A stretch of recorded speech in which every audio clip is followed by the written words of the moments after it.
Bienvenidos a un nuevo episodio de IFM Talks. Hoy vamos a hablar de un reto mayúsculo, cómo se cambia la rueda de un coche mientras va a 100 por hora, o mejor dicho, cómo se digitaliza e innova en un servicio crítico que mueve a millones de personas y que no puede permitirse el lujo de parar. Para hablar de cómo innovar cuando no hay margen para fallar, tengo el placer de contar hoy con alguien que lleva el Metro de Barcelona en el ADN, Ignasi Olivé, responsable de digitalización e innovación de Metro en TMB. Ignasi, muchísimas gracias por estar aquí. Buenos días, ¿qué tal? Bien, muchas gracias. Ignasi, antes de meterse en harina con los temas técnicos y aunque ya he dicho tu cargo, me gustaría que te presentaras tú mismo brevemente y para quien no conozca tu día a día, quién es Ignasi Olivé y cuál es tu misión actual en TMB. Muy bien, pues bueno, yo soy Ignacio Oliver, que soy un empleado de Metro desde hace 37 años. Soy ingeniero técnico de telecomunicaciones y empecé llevando temas de telemandos. Telemandos en los años 80 se habían introducido en el metro para facilitar la gestión de la operación, telemandos de tráfico y telemandos de energía. Y bueno, una vez estos telemandos ya estaban funcionando perfectamente, me pasé a señalización, introducimos señalización y poco a poco fui cogiendo responsabilidades en los ámbitos de mantenimiento y proyectos. De señalización pasé a llevar también todos temas de estaciones como ticketing, escalas automáticas, luego creamos un servicio de superestructuras que llevaba parte de temas como vías. En definitiva, he ido avanzando en la compañía, que también se ha ido adaptando a las nuevas realidades que han existido en todos estos tiempos de cambios, ¿no? Desde empezar con un metro pues con 4 líneas, a un metro que tenemos ahora que tiene 8 líneas Ujú. y que más a más tenemos pues, más de la mitad de la longitud con líneas sin conductor. Y esta ha sido mi evolución. En la última organización que hice en la compañía se separó la parte operativa de una parte más estratégica para, Ujú. digamos, dar tiempo a que el día a día nos permita pensar dentro de la compañía. Y pasé esta parte estratégica y entonces la parte estratégica, pues llevar lo que es la innovación y la digitalización como un proceso a introducir dentro de la compañía desde la propia compañía. Entendido, Aparte, la verdad. Dime. no, no, bueno, aparte quería también comentar mi actividad internacional. En TMD tenemos mucha actividad internacional y Mm. soy presidente de una plataforma que es como un subcomité de la Organización Internacional de Transporte, lo que es actualmente se llama Señalización, Energía y Sistemas de Automatización. Y bueno, he estado en esta plataforma también casi 20 años y también eso nos da mucho conocimiento de las experiencias de otros operadores porque compartimos necesidades, problemas y proyectos. Claro. La verdad que es fascinante escuchar todo esto porque, claro, al revisar tu trayectoria, lo que vemos es que llevas más de 3 décadas en el metro y empezaste muy pegado al hierro, ¿no? A los Mm. sistemas de control remoto. Y aquí me surge un poco la primera duda, ¿no? ¿Cómo se produce ese paso de ser un ingeniero muy técnico a liderar decisiones estratégicas de digitalización e innovación? Bueno, es verdad, empecé en las trincheras de la tecnología con esos sistemas de control remoto, señalización y estos temas. Claro, estas tecnologías lo que soportan son la operación, ¿vale? También en todo este tiempo hemos pasado de un metro que operaba a 4 minutos a un metro opera a 2 minutos y esto también lleva a unos retos desde el punto de vista operativos porque no tienes el mínimo margen de tiempo para solucionar impactos. Esto reduce impactos o problemas, ¿no? Ya sean operativos, ya sean con el pasaje, ya sean técnicos, ¿no? Entonces eso te lleva a tener que hacer una reflexión muy profunda respecto a todos los procesos, todas las casuísticas posibles de fallo y integrar soluciones, digamos, pensadas, ¿no? Esto realmente es muy interesante porque lo, o sea, lo interesante es aprender, ¿no? Aprender y desarrollar Ujú. cosas que sean útiles. Ver la utilidad de tu trabajo es realmente motivador, ¿no? Y cuando esto más a más afecta a las personas, y en un caso como en mi compañía, ¿no? Que afecta todas las personas de la ciudad, porque todos utilizamos el metro, los amigos, los familiares, cuando hay un problema siempre te preguntan, pues hace que te sientas más motivado. Entonces Claro. hubo varios factores clave, ¿no? Que digamos que, o momentos o problemas concretos que me hicieron llevar esto, ¿no? Primero, digamos un poco la, la compañía, cómo gestiona las cosas, ¿no? Mm, Hacemos reuniones desde siempre, diría, y cada vez evolucionada porque hay más información. Las reuniones, digamos, de mejora, ¿no? De performance, de análisis de resultados semanales, quincenales y análisis exhaustivo de cualquier incidencia. En Metro, digamos que todas las incidencias de más de, o sea, cualquier paro de la línea a partir del minuto cero se mm, registra. A partir del minuto 5 se tiene que hacer un análisis y no se puede tener la línea parada más de 15 minutos, sino que hay que hacer un servicio alternativo, ¿no? Eso lanza unos contadores en el puesto central y hace que cualquier pequeño incidente que queda registrado tenga su análisis semanal, quincenal y mensual, ¿no? ujú.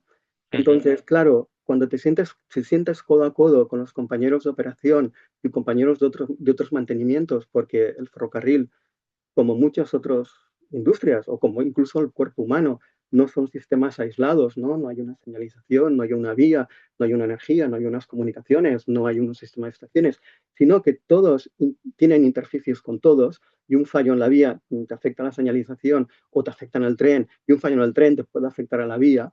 Pues Claro. claro, cuando analizas esto de forma transversal y con compañeros, pues te das cuenta que la tecnología o una rama de la tecnología concreta de la que tú eres responsable sirve de poco si no escuchas el problema operativo real. Claro, Entender claro. el dolor de la operación, que es el dolor de los clientes, hace que toda la tecnología y la evolución de la tecnología sea garantizar, pues oye, que la gente sea feliz. Y en nuestro negocio, que la gente sea feliz quiere decir que el servicio no se interrumpa.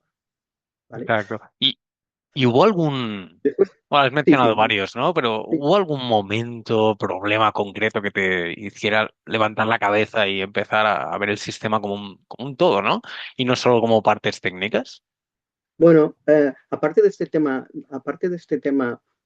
digamos, continuo, ¿no? De reuniones en todo lo que se va produciendo en el día a día, han habido varios factores importantes, ¿no? Uno fue un accidente que tuvimos en San Genís en el año 2004, ¿no? Que o por un conjunto de factores diversos, ¿no?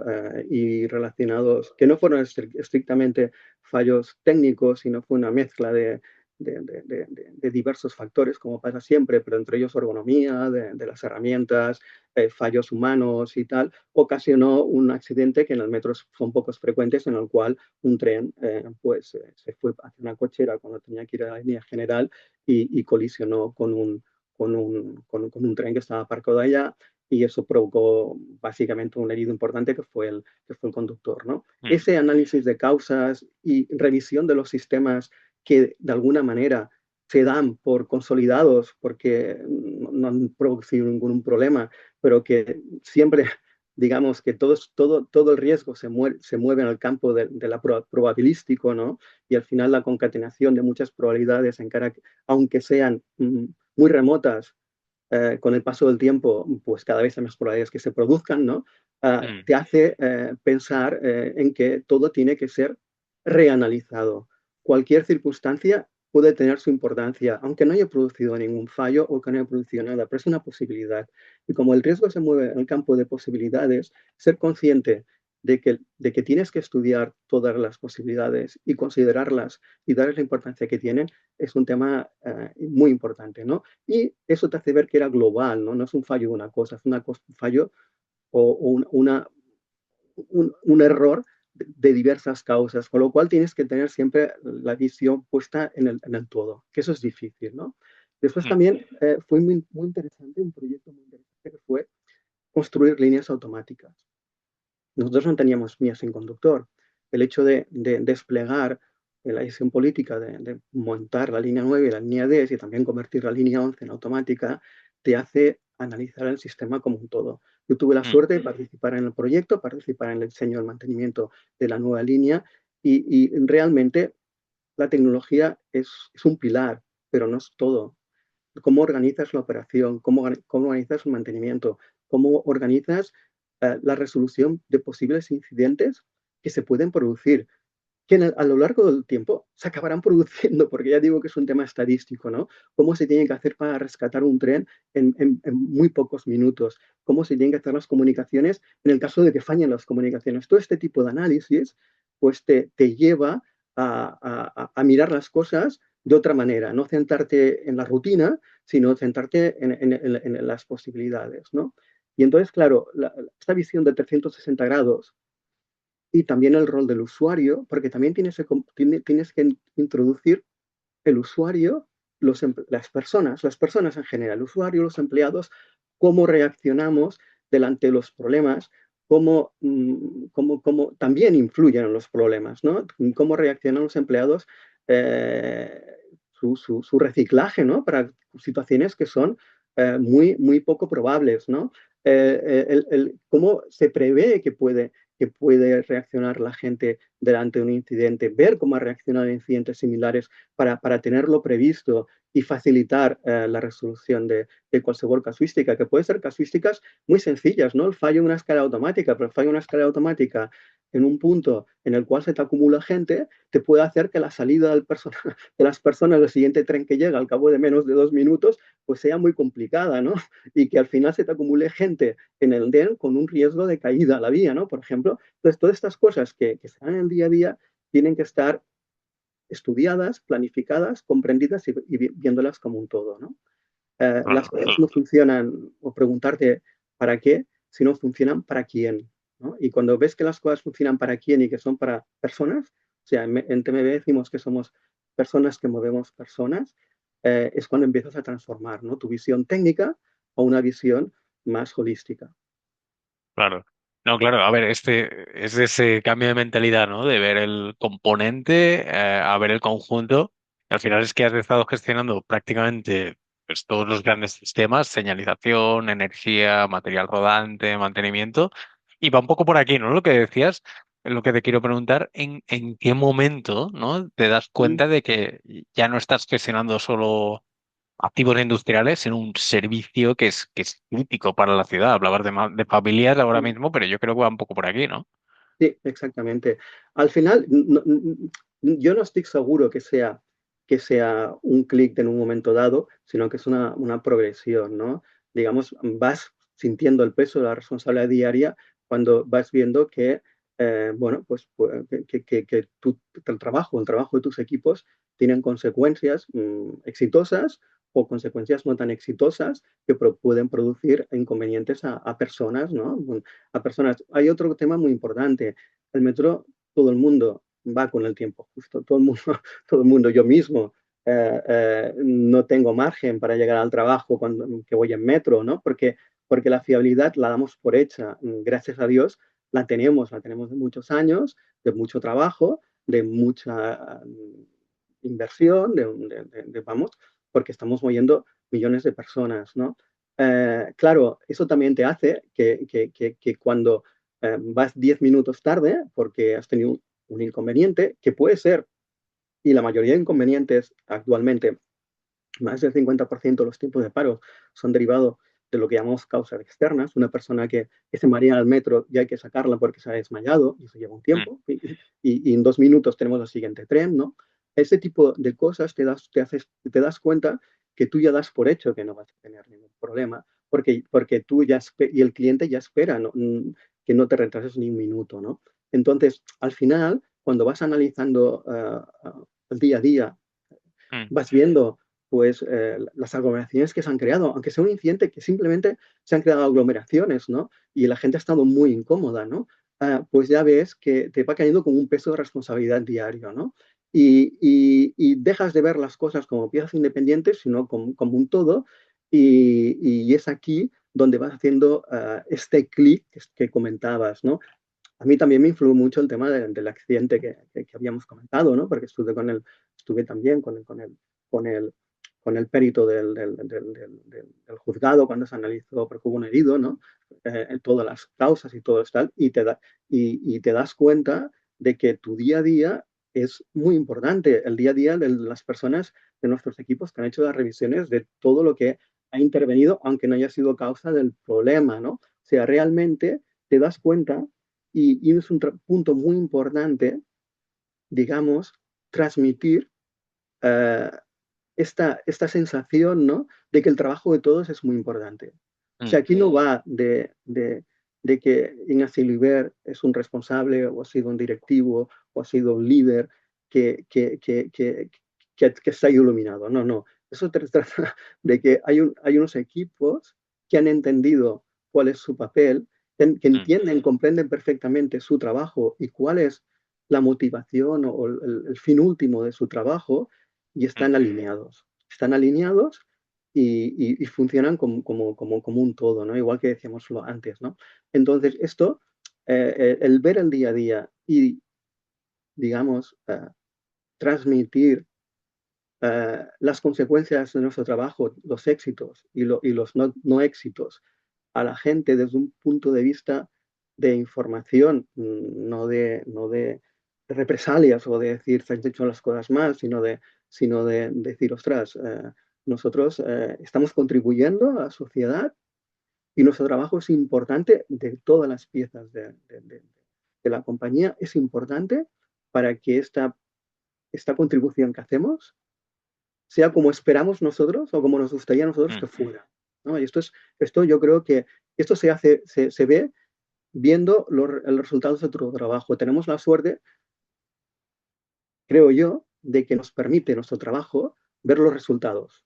Mm. Yo, si estuviera trabajando por una fábrica que vende productos que se exportan el 90% y no veo cómo lo disfrutan los clientes o cómo lo sufren los clientes, probablemente no habría desarrollado esta, esta, esta motivación, ¿no? O esta, no sé cómo decirlo, ¿no? Este sentido, ¿no? Pero en nuestro trabajo es inevitable que estás un poco empático con tu entorno y con los resultados de tu trabajo.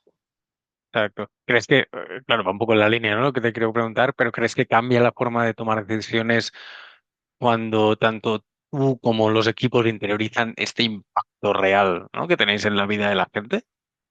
Yo creo que sí, que absolutamente. Y yo eso me lo encuentro muchas veces cuando cambio impresiones por ejemplo, con empresas que nos realizan un proyecto, ¿no?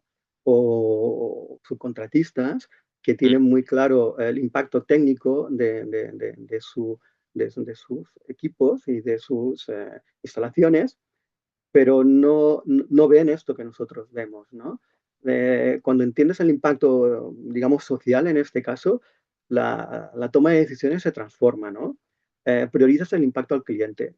Ya no decides tanto por la eficiencia técnica, que sí, porque normalmente está relacionada, pero sino por la fiabilidad percibida, ¿no? mm, El cliente está en el centro del diseño, ¿no? Yo me acuerdo un problema que tuvimos en los años 90 con unos equipos. Claro, es que hemos hecho mucha transformación tecnológica y hemos incorporado tecnologías que, siendo fiables, pues a lo mejor no eran tanto, ¿no? Porque en el sentido de, tú cuando mides el MTBF, el tiempo medio entre fallos de un equipo, y te dice que tiene, no sé, 40.000 horas, y mm. dices, ostras, esto no falla mucho, ¿no? Esto, lo que voy a decir ahora no es estrictamente correcto matemáticamente ni estadísticamente, pero si por tu dimensión tú tienes 40.000 de estos equipos, te puede fallar un equipo cada hora, ¿no? ¿Vale? Claro. Entonces ya no es tanto, la fiabilidad es importantísima, pero el impacto del fallo es muy importante, ¿no? Y yo me recuerdo una discusión con un proveedor importante, con un sistema perfecto, muy fiable, pero que había un determinado modo de fallo que te obligaba a ir a hacerlo un reset, ¿no? Y yo le decía, y con el reset se solucionaba. Y al final conseguimos que cambiara la forma de, porque claro, el reset representaba tener que ir un técnico a cualquier punto de Barcelona donde podía pasar, tener la línea interrumpida en ese tramo mientras alguien llegaba y eh, ya está, solucionarlo, ¿no? Y Mm, bueno, nuestro punto de vista era, oye, lo que tienes que hacer es que si ha fallado y al cabo de 5 segundos todo está correcto, se reinicialice solo. Pero claro, como ya sabemos que esto es un producto que es una multinacional que está implantado en muchos sitios, esos tipos de cambio son complejos de comprender. claro, Es que el claro. punto de Ah, vista, claro, yo decía, no, no, es que la fiabilidad cumple con los requisitos, ya, ya, la fiabilidad cumple con los requisitos, pero como tengo tantos, tengo este problema. Y al final entraron, porque obviamente se acaba entrando, pero digamos que nosotros de diseño de entrada lo habríamos hecho priorizando que ningún modo de fallo tuviera consecuencias graves para el cliente. mm, Y el fabricante pues está obsesionado con la fiabilidad, que es súper importante, pero la fiabilidad infinita es imposible, ¿no? Entonces, claro, aunque tengas una infidelidad muy grande, tienes que ver que todos los modos de fallo no te impacten o te impacten lo menos posible. Y esto es, yo creo que te lo hace eh, lo que te decía, ¿no? Ya no es la eficiencia técnica, sino la fiabilidad percibida, porque mm, el cliente está en el centro de cada diseño. Bueno, esto yo creo que es así, ¿no? mm. No, está claro que ese impacto que tenéis en el cliente conlleva una responsabilidad enorme. Y en el metro no existe la opción de decir, cerramos 2 semanas para probar este software nuevo o hacemos un reset. Al final todo tiene que Exacto. funcionar 24/7. Y Sí, además, sí. obviamente, la seguridad y la fiabilidad siempre están en el centro de la conversación pública. Así que, claro, desde tu experiencia, ¿cómo se lidera una transformación digital en ese contexto de presión? Bueno, bueno, pues es básicamente es tener claro que si bien esta transformación, digamos, que la permite la tecnología, porque si no Mm, tuviéramos tecnología no podríamos hacer esta, esta, esta transformación, la tecnología no está en el centro del cambio, mm, ¿vale? El centro del cambio es humano, ¿vale? Eh, Porque cuando tú introduces tecnología, tienes que tener muy en cuenta desde las personas que la van a utilizar hasta las personas que van a tener o que son usuarias y que esa tecnología les implica si hay cambios en la fiabilidad o en la disponibilidad del servicio, ¿no? mm, Entonces, transformación digital. Yo creo que cuando trabajas con transformación digital, te mueves más en el contexto de la gestión del cambio cultural, profundamente humano, ¿no? Y claro, me preguntas cómo se lidera, ¿no? Yo te diría que primero hay que tener claro que se tiene que involucrar a todo el mundo. mm, Es transversal y el foco, como hemos estado hablando, ha de ser el cliente, ¿vale? Entonces, pero cuando esa involucración transversal también tiene tiempos. Bajo mi punto de vista y mi experiencia en los proyectos que he llevado, que involucrar tarde en el proyecto no es involucrar. Involucrar realmente y desde el punto de vista humano, porque al final las cosas las comprendemos cada uno con nuestro punto de vista humano, es inevitable, es fundamental implicar desde el inicio, porque si tú haces un proyecto y cuando ya está en una fase muy clara, quieres involucrar, el mm, sentimiento de involucre, cada persona lo sentirá a su manera y pensarán, esto ya me lo han dado hecho, ¿no? Entonces, es fundamental implicar desde el inicio. Y tanto la parte de gestión, management, dirección, como el personal de primera línea. El personal de primera línea se va a ver involucrado porque de una manera u otra van a cambiar sus herramientas o van a cambiar sus procesos. Y para que haya éxito es fundamental que entiendan la motivación, entiendan el por qué se hace, cómo se hace y que se han sentido escuchados en algún momento y algunas de sus aportaciones han sido útiles y se han incluido, ¿no? Porque si, no es un silo tecnológico, ¿no?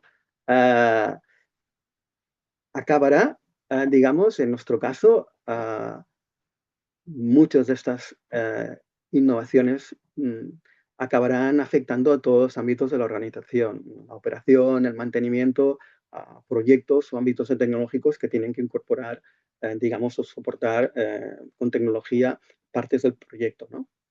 mm, Entonces, si tienes en cuenta a todas las personas que se ven ver afectadas de alguna manera o implicadas en el proyecto desde el principio y viendo el proyecto no solo como tecnológico, sino como cambio de procesos y transformación cultural, Claro. tienes un buen principio para intentar liderar.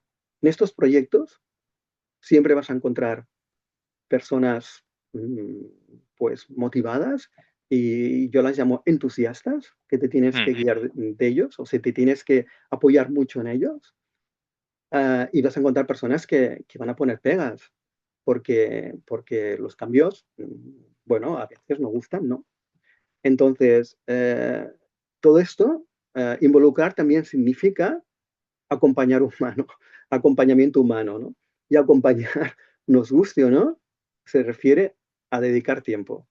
Dedicar tiempo a las personas para escucharlas, cuidarlas durante la transformación, que quiere decir escuchar activa, eh, explicar bien y repetir las veces que haga falta. Y eso, proyectos que tienen plazos y que se esperan resultados y que a lo mejor tienes clara que hay una mejora, ya sea operacional o ya sea eficiencia en algún tipo de estos proyectos, pues a veces a los líderes de los proyectos, pues no, nos cuesta, ¿no? Porque pues, lo vemos como, bueno, pues como, ostras, ¿quieres decir que no lo tenían que haber entendido ya?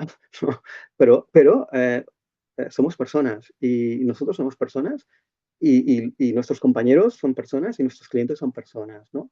Y luego una cosa muy importante, tener una mentalidad curiosa y abierta. Tenemos que tener la mente abierta.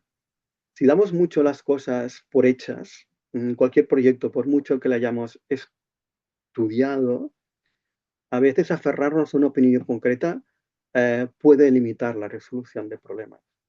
mm, Los problemas son multifactoriales y los problemas gordos siempre son por múltiples causas.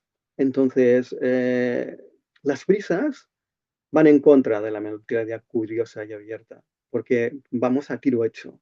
Queremos, confundimos eficiencia con cumplimiento de plazos, ¿no? O con tiempos, ¿no?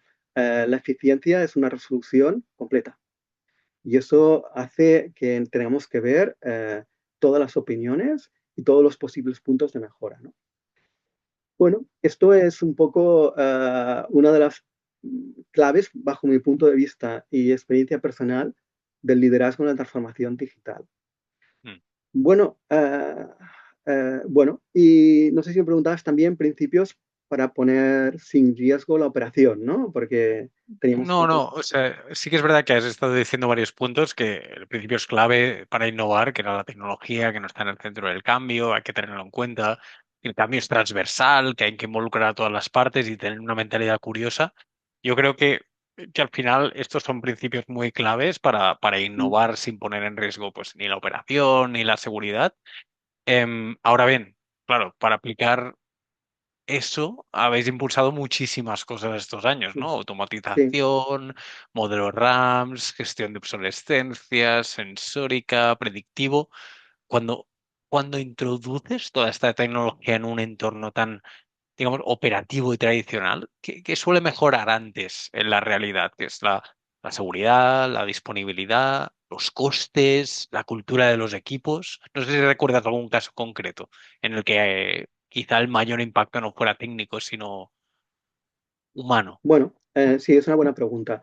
Nosotros hemos tenido un- un crecimiento desde el punto de vista de innovación y de introducir herramientas para gestión de activos, concretamente, muy basado en el pragmatismo, ¿vale? Mm, Hemos ido priorizando en resolucionar necesidades reales y tangibles, ¿no? mm, Tenemos un problema, ¿qué podemos hacer para minimizar este problema?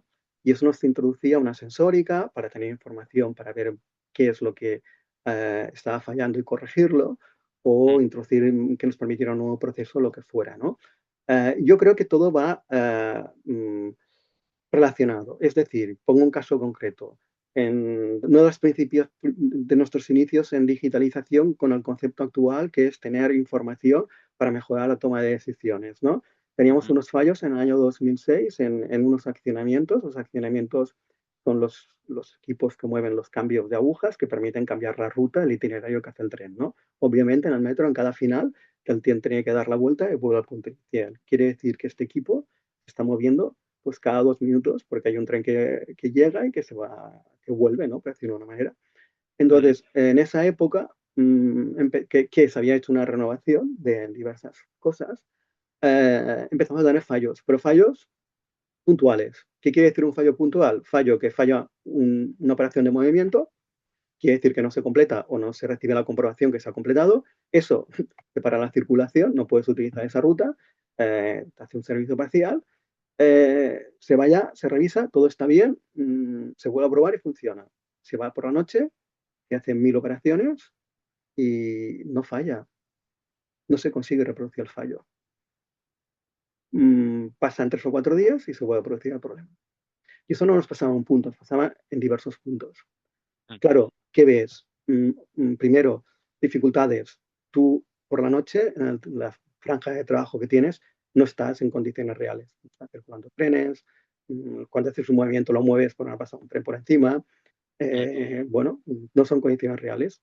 Y no sabemos lo que está pasando cuando tienes este problema real. ¿Qué haces para minimizar el problema? Incrementar el mantenimiento. Pues vamos a hacer más revisiones.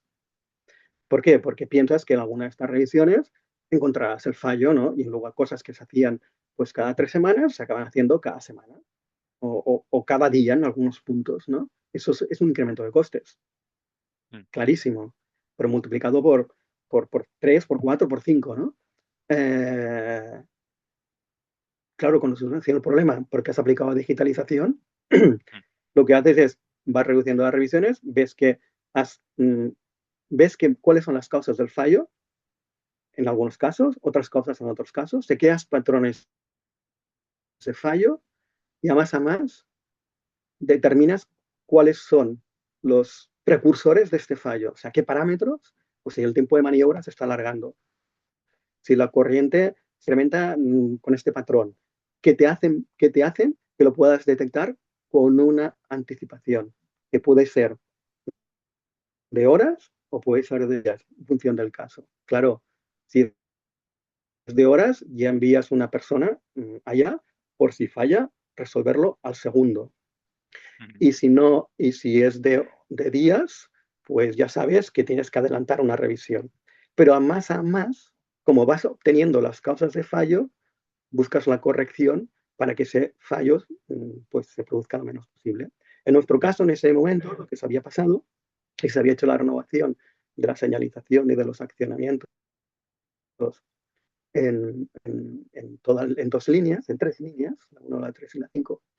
Y claro, el proyecto avanza muy rápido y cambia la parte de señalización y de accionamiento, pero no cambia temas del cambio de la aguja.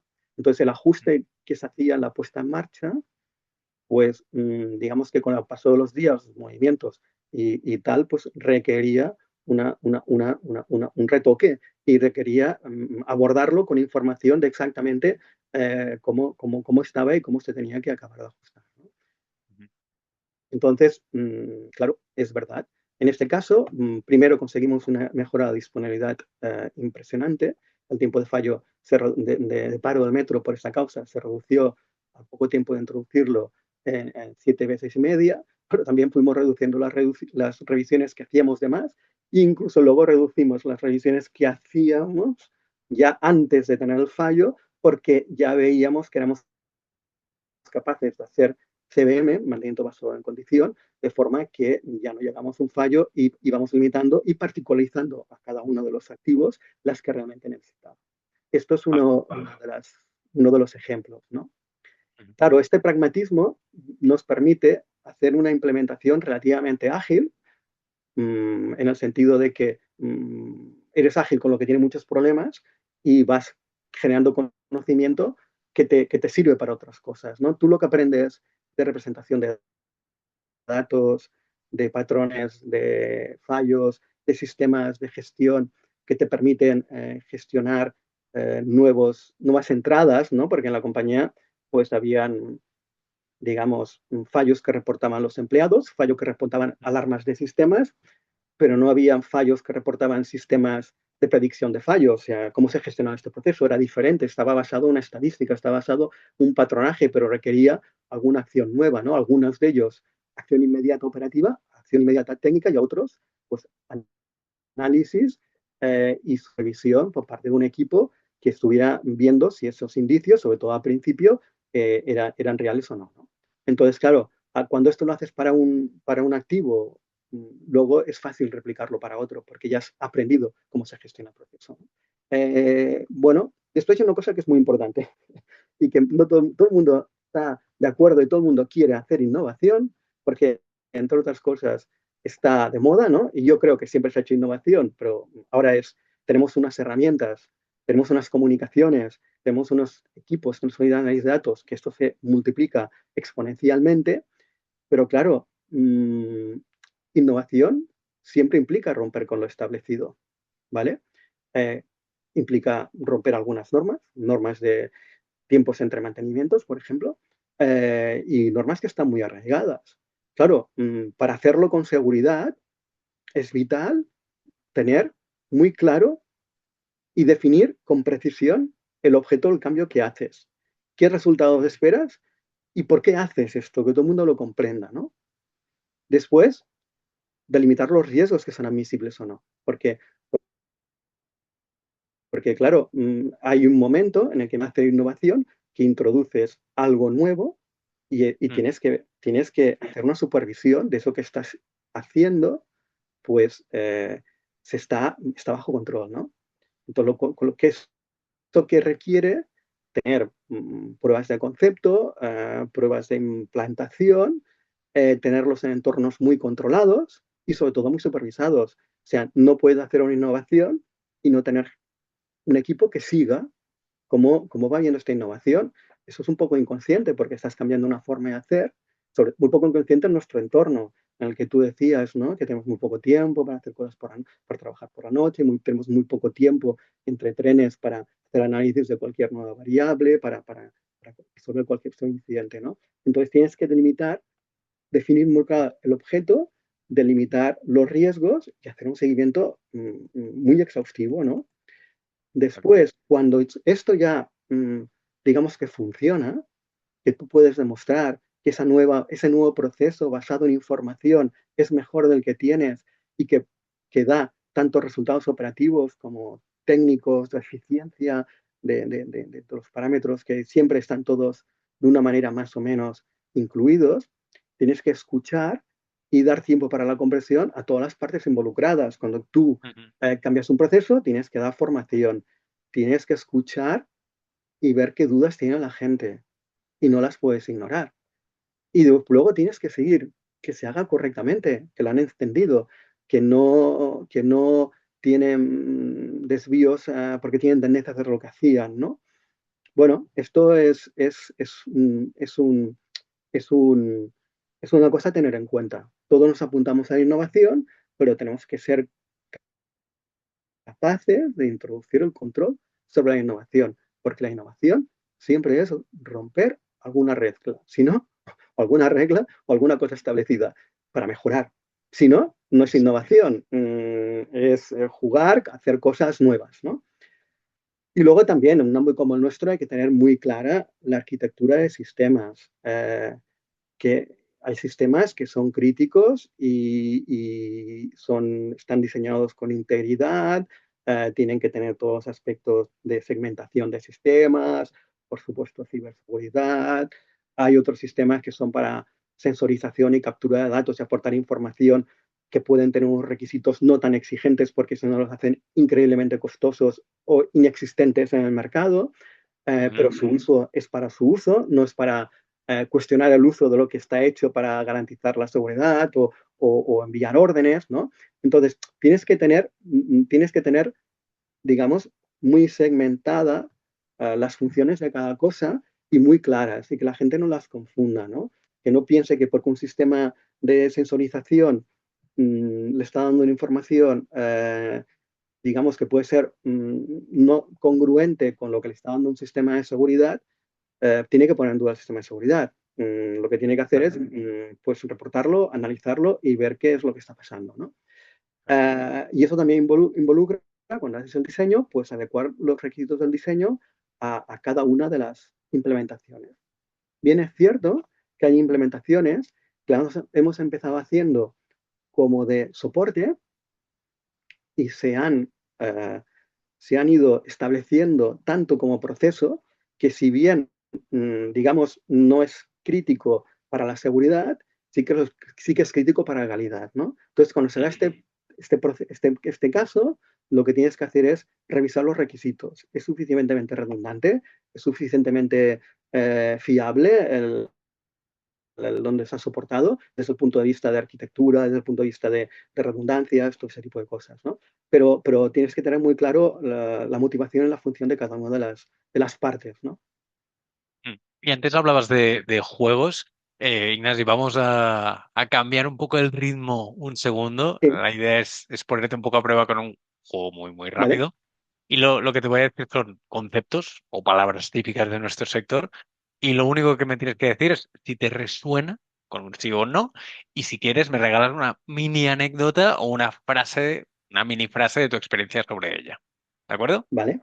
Venga, lo primero de todo sería automatización sin conductor. Vale, automatización y conductor. Gran ventaja, flexibilidad del servicio. Puedes adecuar el servicio a las necesidades en cada momento. Puedes enviar trenes ahí donde los necesitas y no tienes dependencia del recurso humano para poder hacerlo o llevarlo donde está retirado el tren. Segundo punto es la fiabilidad que da. O sea, la fiabilidad que tenemos en líneas automáticas es más grande que en las líneas convencionales por muchos factores, ¿eh? Por factores tal como puertas de andén, que la gente no puede acceder a la vía, y nosotros tenemos muchas incidencias de gente que accede a la vía porque se le ha caído algo o porque va a hacer grafiti o por lo que sea, ¿no? Mm, Entonces, sistemas automáticos, ya tal como están concebidos, que por seguridad el sistema está cerrado, no puede entrar nadie en la zona de trenes, y porque todo está muy parametrizado como tiene que funcionar y los trenes funcionan por misiones y se pueden reprogramar en funciones de las eventualidades que se producen, pues es un gran avance, mm. Y la siguiente frase sería sensórica en activos críticos. fundamental. Mm, Pues quiere decir que evolucionamos de unos modelos de mantenimiento y de fallos basados en unas condiciones de uso definidas por los fabricantes en un entorno básicamente de laboratorio, horas de funcionamiento y condiciones habituales, a la particularización al uso que le estás dando. Es decir, eh, los, las casuísticas de laboratorio no tienen por qué son las casuísticas reales. El hecho de tener sensórica y ver cómo evoluciona su comportamiento de sus parámetros eléctricos, físicos, mecánicos, todo, ¿no? Te permite entender cómo se van a comportar y te permite particularizar, porque claro, nosotros somos una red muy grande y las condiciones no son las mismas en todos los puntos, ¿no? Hay sitios que tenemos problemas de humedades, hay sitios que tenemos unas tecnologías de una época, otras tecnologías de otro, otros que tenemos instalaciones muy nuevas y otras instalaciones pues de hace muchos años. Nosotros tenemos 100 años, ¿no? Entonces, el hecho de tener sensórica te permite la adecuación de los equipos al funcionamiento real que están haciendo. Es una exageración lo que voy a decir, pero los pacientes que están más enfermos están en las UCIs, que están monitorizados de pies a cabeza. claro. Pues si tú monitorizas ya no de pies a cabeza, pero parámetros fundamentales en elementos críticos, pues lo tienes vigilados como tienes una persona en la UCI, ¿no? Que Ujú, puedes reaccionar a tiempo delante de cualquier eventualidad. mm. No, un súper buen matiz, y del cual tomamos nota. Ignasi, estamos ya llegando al final, pero quiero aprovechar tu visión para cerrar con un mensaje potente dirigido a quienes toman las decisiones financieras. Si hoy Ah, tuvieras que, financiera. si Vale. tuvieras que explicarle a un comité directivo ¿por qué el mantenimiento y la gestión de activos ya no son un centro de coste, sino, digamos, un activo estratégico para la organización? ¿Cuál sería tu argumento principal para convencerles? Algo muy cortito. Bueno, al final, las personas y los activos son lo que dan sentido a la, a la compañía. Sin activos ni personas que los estén trabajando, los resultados no existirían. Mm. Si esto lo, digamos, simulamos en función del tiempo y recursos que necesitamos las personas y los activos, su rendimiento será mejor o peor. No se puede esperar éxito si no se cuida los activos y no se cuidan las personas. Es lo que diría. El otro es irreal. Y el hecho de la sensorización que te permite tener información del estado de tus activos, te permite hacer la mejor gestión financiera posible. Exacto. No, al final un argumento incontestable, Ignasi. Y con esto casi ya terminamos. La verdad que ha sido un verdadero placer charlar contigo, pero antes de despedirnos, te quería dar el micrófono un momento más. Y nada, me gustaría, a ver si te gustaría compartir alguna reflexión final o una conclusión sobre lo que hemos hablado para cerrar el Vale. episodio. Bueno, no sé, al final hemos hablado de cosas muy interesantes, hemos hablado de experiencias reales que creo que son replicables a casi todos los ámbitos, ¿no? De la gente que trabajamos con equipos y con máquinas y con cacharrería, ¿no? Yo quería decir dos cosas muy importantes. Es que trabajamos para personas. O sea, lo único importante en este mundo, aparte de todo lo que nos envuelve, ¿no? Son las personas. Los que trabajamos somos personas, trabajamos para personas y como personas nos puede pasar que el trabajo nos apasione la técnica, nos apasione la tecnología, la programación, las virguerías que se pueden hacer, pero no tenemos que olvidar que eso de por sí no tiene ningún sentido si no lo hacemos para el beneficio de las personas que lo van a utilizar, nuestro propio, desde el punto de vista de que como personas no podemos estar todo el día trabajando, sino tenemos que dar un punto más amplio. Y una cosa muy fundamental para no dejar de ser personas es no dejar de olvidarnos de que lo que nos diferencia a las personas de otros seres en este planeta es la curiosidad, las ganas de aprender, las ganas de hacer las cosas mejor para mejorar las personas y que hemos de estar siempre, digamos, con una actitud de escucha y de atención y de aprendizaje de todo lo que vamos viviendo, porque además es algo nuestro, lo que hemos vivido no es de nadie más, ¿no? Entonces diría esto, ¿no? La tecnología es apasionante, pero está hecha para personas y las personas, para no dejar de ser personas, tenemos que tener mente abierta, aprender, escucharnos y cuidarnos. Pues con esta reflexión nos quedamos. Ignacio Lué, gracias por abrirnos las puertas de la gestión del metro y por tu tiempo. Y a todos vosotros, gracias por acompañarnos en otro episodio de IFM Talks. Nos escuchamos en el próximo. Hasta luego. Pues muchas gracias a vosotros y buenos días.